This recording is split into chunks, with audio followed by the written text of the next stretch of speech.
Olá! Quero te dar boas-vindas à jornada Destravando o Intestino. Que bom saber que você está aqui, que bom saber que você está comprometido com esse conhecimento, com a sua transformação e com a sua cura. Eu quero te dar parabéns por estar aqui de verdade. Você poderia estar fazendo várias outras coisas, mas você decidiu vir aqui receber esse conhecimento maravilhoso, aprender bastante conteúdo para que você consiga ser transformada ou transformado, e isso é incrível. Afinal de contas, todo sucesso ele tem um começo, né? E o começo é o primeiro passo, é o que você está dando agora. É o passo do conhecimento, da conscientização. Então, realmente, os meus parabéns para você. Eu fico muito, muito feliz mesmo que você esteja aqui. Se você ainda não me conhece, eu sou Marjorie, muito prazer. Sou farmacêutica, mestre e doutorando em ciências biomédicas. Tenho especialização em emagrecimento, ortomolecular e fitoterapia com foco em resolver a obesidade. E no meio do caminho, atendendo pacientes acima do peso, eu descobri que era preciso entender um pouquinho sobre o comportamento alimentar, né? Afinal de contas, a alimentação também é muito social, é emocional, são lembranças, memórias. E eu precisava entender sobre isso para auxiliar pacientes que tinham comportamento alimentar de compensação, por exemplo. Em um momento maravilhoso, eu encontrei a nutrição funcional e a medicina integrativa, e aí eu entendi o que é de fato saúde e o significado de ser profissional de saúde. Foi através da nutrição funcional e da medicina integrativa que eu me conectei com a minha missão de vida, que é levar realmente a saúde de forma integral para as pessoas. E também foi através da nutrição funcional que eu me especializei na modulação intestinal, que é sobre o que a gente vai conversar. E eu resolvi te chamar aqui para conversar com você sobre coisas que a medicina tradicional não conversa. Eu percebi por muito tempo em mim, na minha família, nos meus pacientes, algumas disfunções, alguns problemas relacionados ao intestino que não são falados tradicionalmente. São poucos profissionais que detêm esse conhecimento, que transmitem esse conhecimento, e eu quero compartilhar com vocês. Como eu falei, minha missão de vida é levar essa saúde integral para todo mundo, e eu quero que você conheça sobre isso. Quantas pessoas você conhece que sofrem com o intestino preso, gases, inchaço, má digestão, azia, refluxo, que sentem dor de cabeça, enxaqueca, que tem algumas coceiras na pele, umas bolinhas também, outros tipos de alergia como rinite, sinusite, bronquite, asma. Quantas pessoas têm gordura localizada e não conseguem se livrar dela, ou já estão super acima do peso, já estão obesas? Quantas pessoas têm muita irritabilidade, variação de humor, ansiedade, depressão? E eu quero te falar que tem como intervir nesses casos. Antes que evolua para alguma doença mais grave, a gente consegue trabalhar. E eu vou te falar então por que o intestino tem relação com tudo isso. E como prometido, nessa primeira aula eu vou te ajudar a descobrir se você está inflamada. E você vai aprender hoje sobre as funções do intestino, o que é disbiose, hiperpermeabilidade e inflamação intestinal. Você vai descobrir o seu nível de disbiose, e aqui embaixo tem um link para você fazer download do quiz. Se você ainda não fez, você ainda pode pausar o vídeo, fazer o quiz ou fazer aqui junto comigo, porque você vai ver teu resultado, qual é o teu nível de disbiose, vai entender a origem de todos esses sintomas que eu conversei e muitos outros sintomas também, vai entender por que é no intestino que tudo começa, e além disso também eu vou falar com você sobre a relação cérebro-intestino, que é tão importante. Então, vamos lá! É preciso que você foque aqui no conteúdo, então desliga a televisão. Se você estiver assistindo essa aula pelo celular, silencia as notificações. Para essa aula você vai precisar do quiz e também vai precisar de um bloco de notas, de um caderno para você fazer as anotações. Afinal de contas, você tem muito maior chance de aplicar aquilo que você anota, que você pode conferir depois. São tantas coisas novas que anotando você consegue gravar melhor. Então vamos lá? Vamos começar, que essa aula tá super incrível e eu preparei com muito carinho para você. Vamos conversar sobre as funções do intestino. Você já parou para pensar para que o intestino serve? Será que ele serve apenas para fazer cocô? A resposta é não, né? O intestino tem várias outras funções e eu vou pontuar aqui com você as principais funções, tá? Uma das funções você já conhece bem, que é a eliminação, né? É justamente descartar através das fezes tudo aquilo que não foi absorvido do alimento e também outras coisas, que aí junta com a função de detoxificação, que é eliminar hormônios, eliminar toxinas, eliminar parasitas, uma série de coisas que vão embora junto com as fezes. Sim, o intestino participa da nutrição. Quando o bolo alimentar passa pelo intestino, ele vai ter ali a absorção de uma série de nutrientes que a gente precisa. Então, isso aqui é olhando por dentro no nosso intestino, a gente tem essas vilosidades e elas são responsáveis por manter esse bolo alimentar aqui por mais tempo e fazer com que tenha maior contato com as células para absorção dos nutrientes necessários, tá? Olhando aqui, ó, as células que formam a parede do intestino são assim e na pontinha elas vão ter essas vilosidades. O intestino também participa da defesa do nosso corpo. Olhando aqui, a parede celular do nosso intestino, ela é formada por uma série de células. Então, a gente tem os enterócitos, que são as células, aquelas que têm as vilosidades, tem as células responsáveis por produzir muco, tem também as células aqui, ó, que são as células de Panet, que são as primeiras células que vão ter contato com algum agente estranho, com algum patógeno, um micro-organismo que vai atacar a gente. Então, elas vão fazer esse reconhecimento e vão liberar aqui algumas enzimas para tentar matar esse micro-organismo. Além disso, elas vão sinalizar para outras células do sistema imunológico que não fazem parte da parede intestinal, mas estão aqui abaixo, ó, na lâmina própria, embaixo dessa parede intestinal. São células de defesa também, que têm coisas estranhas e precisa ativar o sistema imune para poder combater, certo? Você sabia que 70% dos linfócitos, que são algumas dessas células de defesa, estão no nosso intestino? E aqui tem uma figurinha, ó, mostrando a parede do intestino, tá vendo?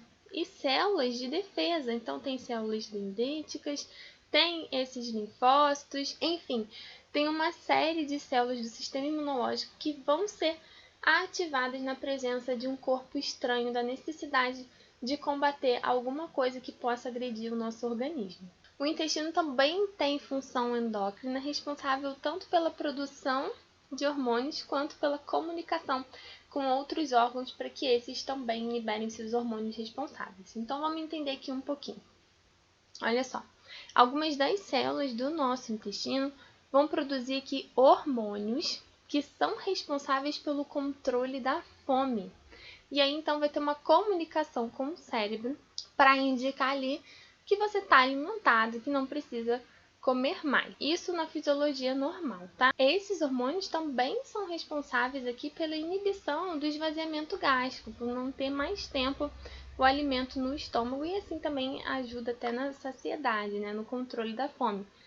Bom, também vamos fazer uma conversa aqui com o pâncreas para secreção de insulina. Então, quando tem carboidrato na nossa alimentação, vai ter a secreção de insulina para poder tirar a glicose do sangue. Esses hormônios também são responsáveis pela proliferação de células beta, que são umas células específicas que produzem essa insulina, e inibirem ali o glucagon, que é o hormônio que faz o oposto em relação à insulina. Outra função do intestino também é a função neuroendócrina, neuronal. Então, o intestino ele se comunica com o cérebro através de neurônios que estão no intestino e também pelo nervo vago, e tem ali comunicação de neurotransmissores e de uma série de eventos que estão acontecendo. O intestino vai influenciar também no comportamento, no humor e nas doenças neurodegenerativas por conta da inflamação que começa a ocorrer da hiperpermeabilidade intestinal, que a gente vai conversar aqui na nossa jornada. Você já ouviu falar da microbiota intestinal? Se você acompanha o meu conteúdo no Instagram, com certeza você já ouviu falando sobre isso. que eu não paro de bater nessa tecla, porque tem muita importância. A nossa microbiota, ela é formada por uma série de micro-organismos, então tem bactérias, tem vírus, tem arqueias, tem fungos, tudo isso que vive ali normalmente, tá? Dentro do nosso intestino. Na nossa microbiota, então, a gente vai ter bactérias boas e bactérias ruins, tá? Isso é normal. O importante é que a gente tenha maior quantidade de bactérias boas e menor quantidade de bactérias ruins. E dentre as bactérias boas, você já deve ter ouvido falar aqui dos lactobacilos, né? Eles são bem famosos. E são também a maioria, né? Esses dois tipos de bactérias, as bifidobactérias e os lactobacilos, são os principais que a gente precisa ter na nossa microbiota. E aí, para que serve essa microbiota? Para que servem esses micro-organismos? Eles estão ali para quê? Eles são importantes para a gente? Sim. Então, vamos entender aqui, ó. A nossa microbiota intestinal, ela participa do processo digestivo também, tá? Como? Fazendo a extração, produção, fermentação e absorção de nutrientes. Espera aí, então. Essas bactérias, elas fermentam partículas de alimento e aí elas vão fazer ali, ó, a extração e absorção de nutrientes, tá? Mas elas também produzem alguns nutrientes, algumas vitaminas pra gente. E o que mais elas produzem? Então, ácidos biliares, gorduras boas, ácidos graxos de cadeia curta, aminoácidos e as vitaminas que eu já falei. Bom, e aí o produto do metabolismo da nossa microbiota, ele vai ter funções importantes também no nosso metabolismo. Então, participa da função imunológica, do metabolismo em si, do controle hormonal, do controle da saciedade e do nosso gasto energético também. E aí, das vitaminas que a nossa microbiota produz, tem a vitamina K e uma série de vitaminas aqui do complexo B. Então, essas vitaminas são muito importantes, têm várias funções, mas elas, na sua maioria, vão ajudar a formar enzimas que são muito importantes para o nosso metabolismo como um todo. Então, olha só que maravilha, né? A gente pode consumir e a nossa microbiota ainda pode produzir para a gente. Mas e aí, quais serão os fatores que vão influenciar na nossa microbiota intestinal? Os primeiros 1000 dias são responsáveis pela formação da nossa microbiota intestinal. Então, desde a gestação até os 3 anos de idade é que a nossa microbiota vai ser formada como uma impressão digital. Cada um vai ter a sua, baseada em uma série de fatores. A microbiota dos pais vai influenciar a microbiota dos filhos. A gestação, a alimentação da mãe na gestação vai influenciar nessa microbiota, inclusive na seletividade alimentar que a criança vai ter depois. Então, o quanto ela vai receber e aceitar certos alimentos também está relacionado à alimentação dessa mãe. O tipo de parto também vai influenciar, porque o bebê ele vai ter contato ou com a microbiota da vagina ou então com a pele. E ali a pele ela é cheia de streptococcus, que não são muito legais, como a gente viu lá atrás, né? E também a lactação. Ou aleitamento materno ou aleitamento através de fórmula vão influenciar. E, obviamente, o leite materno vai ser muito importante para o bebê, muito mais do que as fórmulas, e que depois vão até contribuir também para as alergias. E aí então começa a introdução alimentar da criança. E o que ela vai comer, obviamente, vai influenciar nessa microbiota, uma vez que essa microbiota vai aproveitar aquele alimento ali para ela fazer o serviço dela. Então, o produto do metabolismo da microbiota vai depender do que a criança come. E outro fator também é a convivência com irmãos e com pets, inclusive o local também. Quanto mais a criança vive numa bolha, pior é para a formação do microbiota, menos diversidade vai ter. E aí, com o passar do tempo, obviamente, a alimentação como um todo vai influenciar a microbiota também, e a alimentação regional, né?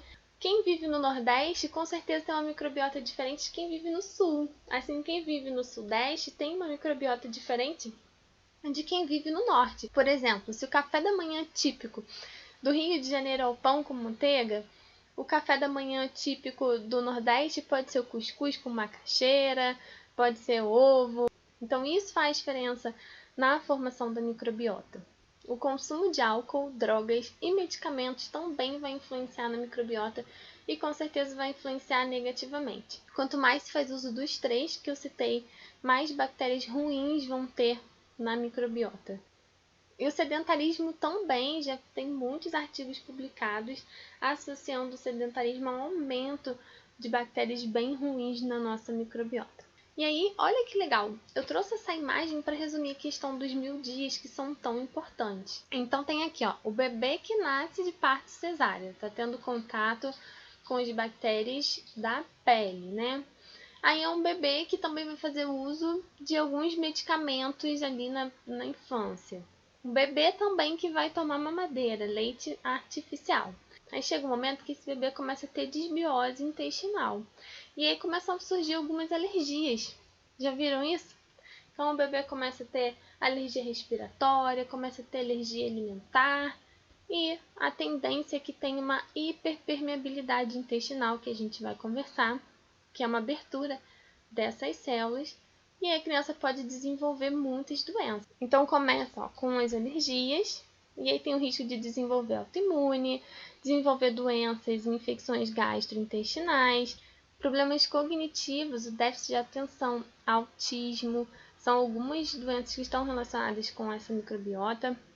A criança também pode ter asma, né? Então tá na alergia respiratória, obesidade, diabetes, hipertensão, gordura no fígado e outras doenças crônicas também. Agora eu quero te contar a história da minha filha, que é mais ou menos o resumo da imagem que eu trouxe para você, e talvez você se identifique, conheça essa história ou já tenha vivido algo bem parecido. Bom, na minha gestação, eu não tinha uma alimentação maravilhosa, não. Comia o que eu conseguia comer porque enjoava muito e não tinha noção da importância de uma alimentação tão adequada na gestação. Além disso, durante a gravidez as pessoas ficam: você pode, come isso que você tá grávida, pode. Você vai aguar, come não sei o que para dar leite. Enfim, então a minha alimentação não era muito boa. Para piorar, minha filha nasceu de uma desnecessária. Eu tinha muito medo, era muito nova, não fazia a mínima ideia das vantagens do parto normal e das desvantagens da cesariana. E não fui incentivada pelos profissionais de saúde a tentar o parto normal. E além disso, minha filha nasceu bem antes da hora, não tínhamos nenhum sinal de que era o momento para ela nascer. A vantagem é que eu amamentei por quase 2 anos. De qualquer forma, por mais que tenha sido melhor do que o uso de fórmulas, eu também não tinha uma alimentação muito boa para fazer modulação intestinal nela através da amamentação. Mas com certeza a amamentação foi muito melhor do que o consumo de fórmulas. E aí, quando ela tinha essa carinha lindinha aqui, com 6 meses, ela desenvolveu a primeira infecção de garganta. E a partir daí, as infecções foram recorrentes todos os meses e consumindo muito antibiótico. Enfim, não consegui descobrir o motivo daquilo e a alimentação dela não era também muito boa na introdução alimentar. Então, apesar de comer frutas, legumes, verduras que tinham na introdução alimentar, ela também tinha mingau pronto, misturas prontas para leite, sucrilhos, geleia de mocotó, uma série de coisas que não tinha necessidade e que eu achava que era muito bom, porque era a informação que eu recebia dos profissionais de saúde naquela época. Também não sabia que existia nutricionista materno-infantil que pudesse ajudar nessa introdução alimentar. O resultado de tudo isso foi remover as amígdalas da minha filha, que não tinha a menor necessidade. As infecções deixaram de ser na garganta e se tornaram outras alergias. Bom, provavelmente você já ouviu uma história parecida, né? Que na medicina tradicional ou se trata com remédio ou com cirurgia, e na verdade o que ela precisava mesmo era de uma alimentação adequada e modulação intestinal. Bom, até agora eu te falei tudo de bom que a microbiota faz pra gente e também já te dei umas ideias aí do que acontece quando essa microbiota não tá muito saudável, quando o intestino não tá saudável, né? Isso tem um nome, é chamado disbiose. A disbiose é um aumento das bactérias ruins ou uma diminuição da variedade das bactérias que vivem no intestino, mas sempre com um aumento dessas bactérias que não são boas. E os fatores que influenciam a disbiose são vários. Você viu até agora os fatores que influenciam na formação da microbiota.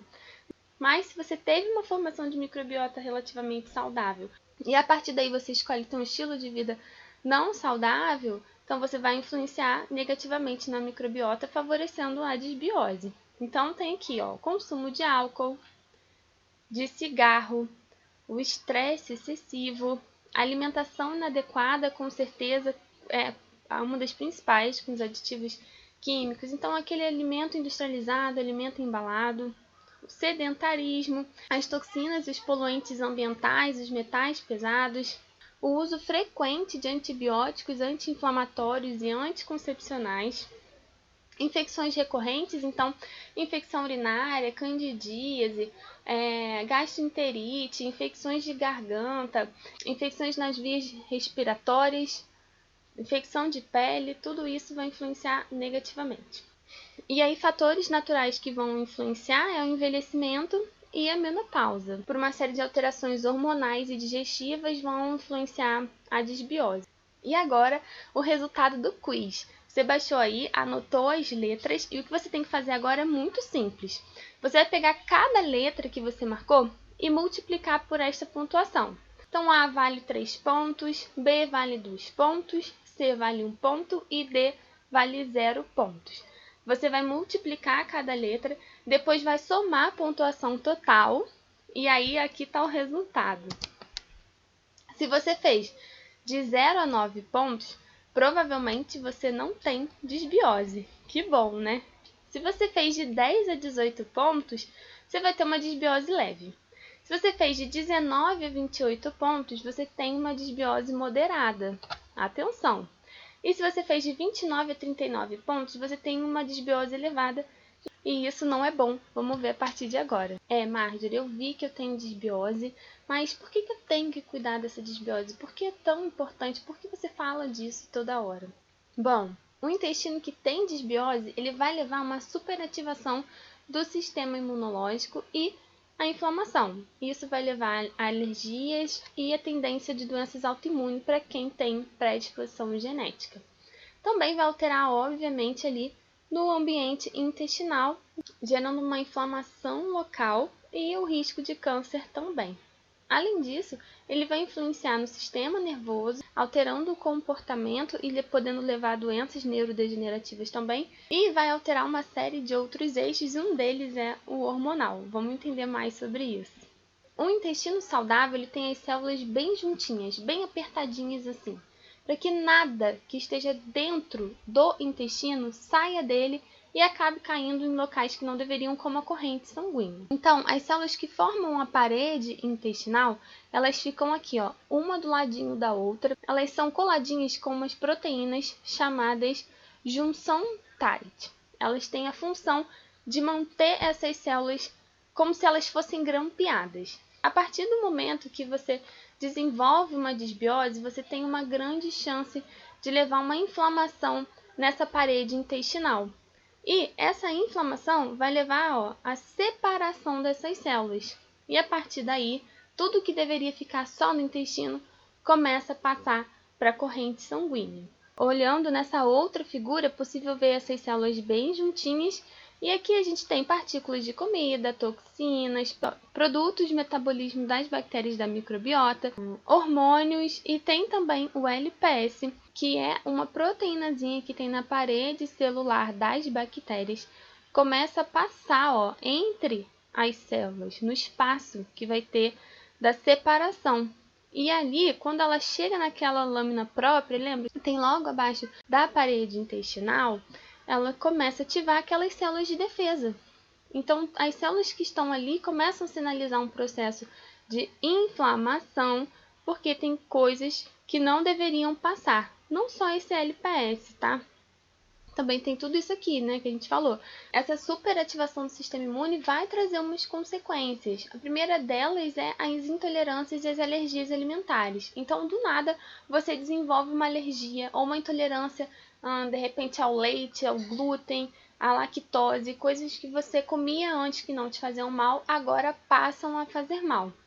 E aí também vai ter uma tendência a desenvolver as doenças autoimunes, caso você tenha também predisposição genética, tá?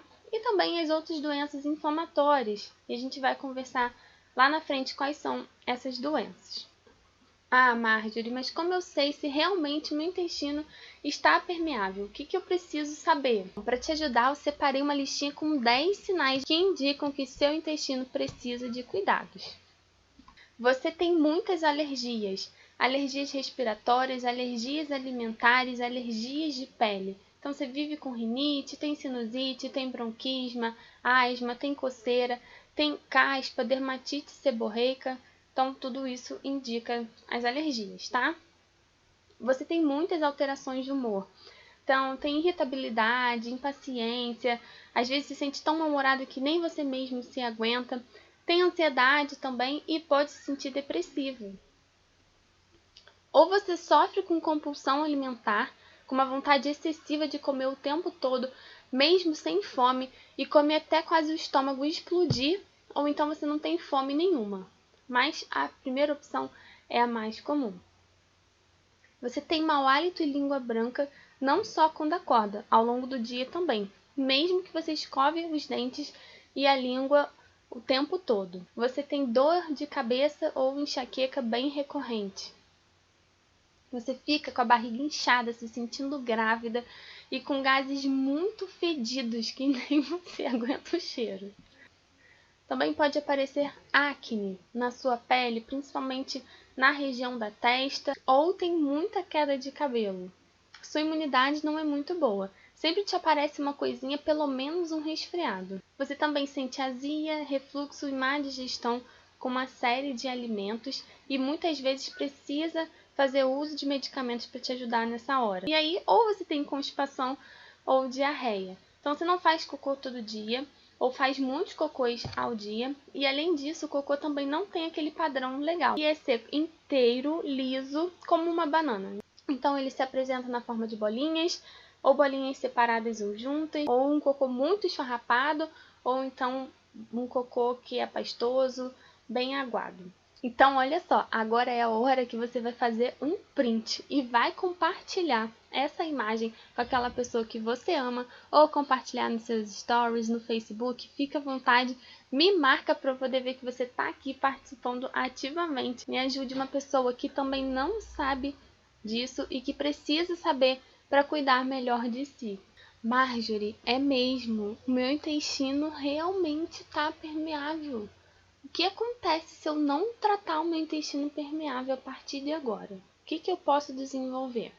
Então, quando seu intestino está permeável, você vai ter primeiro os sintomas gastrointestinais. Você vai sentir dor, inchaço, constipação, diarreia, azia, refluxo, má digestão e muita sensibilidade na região do intestino. E aí também ocorrem as alterações hormonais, né? Então você vai entrar num desequilíbrio aqui dos hormônios sexuais. O estrogênio é um hormônio eliminado através das fezes e quando ele fica concentrado no corpo, aparece então a acne, começa a ter queda de cabelo, a menstruação fica irregular. Também pode existir a baixa de libido, tanto para homens quanto para mulher, a queda de cabelo e insônia por conta do aumento do cortisol. Então, se você acorda às 3, 4 da manhã e não consegue dormir mais, isso indica que seu cortisol está elevado. E aí você também tem inflamação em outros locais do corpo, tá? Então você começa a ter inflamação nos vasos sanguíneos, podendo desenvolver doenças circulatórias e do coração. Você tem resistência à insulina no primeiro momento, a sua glicose começa a ficar alta. Você, mesmo não desenvolvendo ainda o diabetes, você já tem essa resistência. Quando essa inflamação caminha para o sistema nervoso central, você vai ter aqui alteração de humor, muita irritabilidade, vai ter perda de memória e também muita dificuldade de concentração e atenção. E a imunidade muito desregulada, então sempre aqui candidíase e outras infecções nos órgãos sexuais. Tem muita infecção de urina, tem infecções na pele, alergias na pele também, rinite, infecções de garganta e outras alergias, tá? Então aqui tem um resumo das consequências da inflamação crônica no seu corpo. Aí o desenvolvimento de doenças renais, doenças cardiovasculares, Alzheimer, doenças pulmonares, neuropatia, artrite e outras doenças autoimunes, doenças cerebrovasculares, diabetes, doenças neurológicas e doenças oculares. esse é outro momento para você fazer um print e encaminhar para aquela pessoa que você ama e que precisa se cuidar melhor. Marjorie, por que começam a ter alterações no sistema nervoso, no cérebro, como você falou? Você já sentiu algum friozinho na barriga? Quando você encontra uma pessoa amada, quando você tem um evento importante, quando você tem uma entrevista de emprego, uma conversa com alguém que é importante, você sente isso? Então, as borboletinhas no estômago, elas acontecem porque no nosso trato gastrointestinal tem vários neurônios. E esses neurônios fazem comunicação direta com o cérebro. Na verdade, é uma mensagem do cérebro para o seu trato gastrointestinal que está informando que tem um evento importante, algo que te deixa mais ansioso. Então, nessa imagem, a gente consegue ver várias terminações nervosas nos nossos enterócitos, no intestino, que são formas de comunicação com o cérebro. Então, no nosso trato gastrointestinal, a gente tem mais de 100 milhões de neurônios e 100 mil terminações nervosas que vêm do ambiente externo. E existe um eixo, então, que é o eixo intestino-cérebro, que é essa comunicação que os dois órgãos fazem. Então, o cérebro ele vai influenciar no nosso intestino na motilidade, ou seja, na movimentação do intestino, vai influenciar nas secreções de hormônios, de mucosa, de várias coisas, também nos nutrientes e no equilíbrio da microbiota. Já o intestino, ele vai influenciar o cérebro através da produção dos neurotransmissores e do triptofano, que vai ser lá o tijolinho, lembra? Para produzir a serotonina. Também vai influenciar estresse, ansiedade, o humor e o comportamento. Essa imagem aqui, então, está mostrando alguns eixos do intestino. A parte da imunidade, que a gente já conversou um pouquinho. Os hormônios que estão relacionados à saciedade. A produção da microbiota intestinal. Mas o que é importante para a gente aqui na comunicação intestino-cérebro é a produção dos neurotransmissores e do triptofano, que vai servir para a produção de serotonina. E também da influência que o cérebro tem na microbiota na produção dos hormônios e o cortisol também, que vai influenciar essa microbiota. E aí, falando de neuroinflamação, o que acontece? A gente começa a ter uma desbiose intestinal, uma alteração aqui no intestino por conta do nosso estilo de vida, que vai levar a uma alteração na microbiota, né? E aí isso vai trazer, no primeiro momento, alguns sintomas intestinais, certo? A partir daí, começa a ter uma inflamação lá no intestino. Essa inflamação vai fazer com que a LPS, que são aquelas substânciazinhas das bactérias ruins, caiam na nossa corrente sanguínea, e isso vai fazer com que tenham bastante citocinas inflamatórias no nosso corpo todo, mas esse LPS, quando chega aqui no cérebro, ele vai fazer a ativação da micróglia, ou microglia, que são as células de defesa que tem no nosso sistema nervoso central. E a partir daí a gente vai ter bastante mediador inflamatório aqui no cérebro.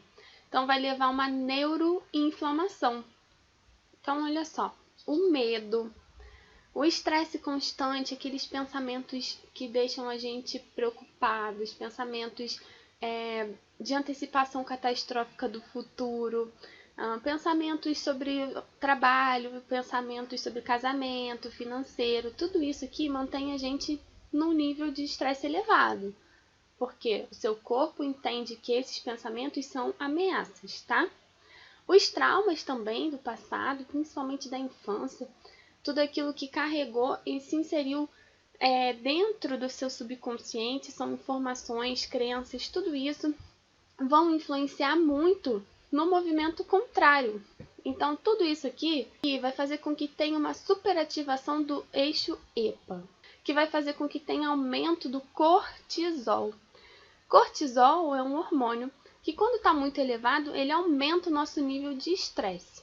Ele ajuda a deixar a gente preparado para combater, fugir e lutar. Então, diante de tantos agressores, estressores, né, a gente tem que estar preparado para lutar. E aí, esse cortisol, ele vai influenciar muito no nosso intestino. Não só nas células do intestino, como também na microbiota. No que essa microbiota vai produzir e o tipo de bactérias que a gente vai ter, tá? E daí, isso aqui vai acabar gerando desbiose e com isso, a liberação das citocinas inflamatórias. Então, observem que isso acontece numa via de mão dupla. Tanto o intestino comunica para o cérebro problemas, assim como o cérebro comunica para o intestino problemas também, que vão levar ali várias alterações, tanto no sistema gastrointestinal, como também vão levar no sistema nervoso. Ah, Marjorie, você falou aí da neuroinflamação, mas o que essa neuroinflamação faz, afinal? Quais são as consequências dela? Para responder essa pergunta, eu trouxe aqui um esqueminha que vai te mostrar com um passo a passo do que acontece. Primeiro, você vai ter a diminuição dos neurotransmissores, né? A partir daí, começa a ter alterações cognitivas e comportamentais. Então, tem alterações no comportamento, tem alterações na aprendizagem, no relacionamento. Então, você tem menos motivação, menos concentração, atenção e memória. Então, começa assim, ai, se onde eu deixei a chave, não lembro o que eu comi ontem, não tô a fim de fazer nada hoje, não queria levantar da cama, tô de saco cheio da minha vida, nada tá bom, tô cansada, não aguento mais, meu relacionamento tá difícil. E aí você tem mais irritabilidade, mais impulsividade, mais compulsão e mais fome. Então você busca compensar esse teu estado através de uma alimentação que tem muito açúcar, que tem muito gordura, muito carboidrato, uma alimentação dos fast foods, aquela alimentação de padaria, bem gostosa, né? Então você tenta se compensar. Também pode desenvolver uma compulsão não só alimentar, mas talvez se compensando através de compras e outros comportamentos que são compulsivos. Então você se torna aquela pessoa irritada, que tem alteração de humor com facilidade, que qualquer atitude do outro te irrita. Se o outro fala uma coisa te irrita, se deixa um negócio jogado te irrita. Você tem muita reatividade, então alguém falou alguma coisa pra você já logo dá uma resposta. Você se torna uma pessoa muito sensível a críticas, tem dificuldade de assumir os próprios erros. Então tem várias alterações comportamentais. Então, consequências disso, a ansiedade é uma delas. Então, muitas pessoas estão ansiosas e não sabem, porque entendem a ansiedade apenas quando já tem crises de falta de ar, quando tem taquicardia. Não necessariamente a ansiedade é isso, ela tem outros sinais, ela tem vários níveis, né? Pensamentos como eu não vou conseguir, eu não sou capaz, ninguém gosta de mim, ninguém gosta do que eu faço, provavelmente eles estão cochichando sobre mim, nada dá certo, eu não sei como é que eu vou resolver, eu não tenho capacidade. Esses são pensamentos ansiosos. E, obviamente, os pensamentos de preocupação, que são ainda os pensamentos disfuncionais, que vão fazer com que alimente ainda mais a sua ansiedade. Outra consequência é a depressão, que é um nível de neuroinflamação já um pouquinho mais avançado. Então, tem várias áreas do cérebro que não são ativadas, várias sinapses não funcionam. E a depressão ela não é caracterizada só pela tristeza, mas pela dificuldade de fazer atividades diárias mesmo. Então, para sair desse quadro, é preciso tratar não só as emoções, como também tratar o intestino. E já falando uma neuroinflamação bem avançada, o Alzheimer, demência, Parkinson são algumas doenças que são neurodegenerativas, são essas doenças da neuroinflamação que já são mais um estágio bem avançado. Mas se você não interrompe o ciclo da inflamação cedo, a tendência é que você desenvolva essas doenças na velhice. Bom, chegou a hora então do resumão, hein? Sei que eu falei muita coisa para você, são tantas informações, talvez você ainda esteja meio perdida no conteúdo, mas eu quero te ajudar. Então vamos pro resumão, que agora sim é hora de fixar, beleza? Até agora a gente viu que alguns gatilhos vão levar a alterações no nosso ambiente intestinal. Então vamos relembrar esses gatilhos? Medo, estresse, traumas, alimentação inflamatória, essa alimentação dos fast foods, alimentação dos embalados, pouca alimentação anti-inflamatória, que é alimentação com legumes, verduras, frutas, com temperos, com ervas, especiarias, excesso de toxinas, os metais pesados, as toxinas em cosméticos, produtos de limpeza, maquiagem, agrotóxicos, sedentarismo, consumo de álcool, de medicamentos em excesso, o cigarro. Tudo isso vai levar a alterações na nossa microbiota intestinal e essas alterações na microbiota vão levar à permeabilidade intestinal, que é a abertura das nossas células lá no intestino. A partir do momento em que elas abrem, começa a ter então a passagem de toxinas e principalmente de LPS, que são as toxinas das bactérias, para a nossa corrente sanguínea, que vai levar uma superativação do nosso sistema imune. E isso vai levar a inflamação crônica no nosso corpo todo, ó. Essa inflamação ela não fica só no intestino, ela cai na corrente sanguínea e pode chegar em qualquer lugar. E é por isso que você tem inflamação em outros órgãos e sistemas. E isso vai levar a algumas alterações também epigenéticas, que são alterações na mudança da expressão do seu DNA. E daí então você tem disfunção metabólica, imune, hormonal e do humor. Foram aquelas coisas que a gente já conversou dos eixos, né, da comunicação do intestino. E daí você tem algumas doenças que começam a aparecer, certo? Então, ó, vai ter aqui infecções de garganta recorrente, dor articular, pode ter fibromialgia, ter doenças autoimunes, doenças do coração e da circulação, então pode ter hipertensão, também pode ter diabetes, câncer é um tipo de doença que pode ser desenvolvida, com certeza o aumento de peso, então a obesidade e o sobrepeso totalmente relacionados com essa inflamação que começou no ambiente intestinal, tá? Você pode ter doenças renais. Olha, eu espero de verdade que esse episódio tenha trazido muitas informações para você, que tenha te apresentado com clareza a importância de cuidar do intestino e que esse cuidado com o intestino não está relacionado só aos sintomas que acontecem no intestino ou no estômago, no trato gastrointestinal, mas no corpo todo.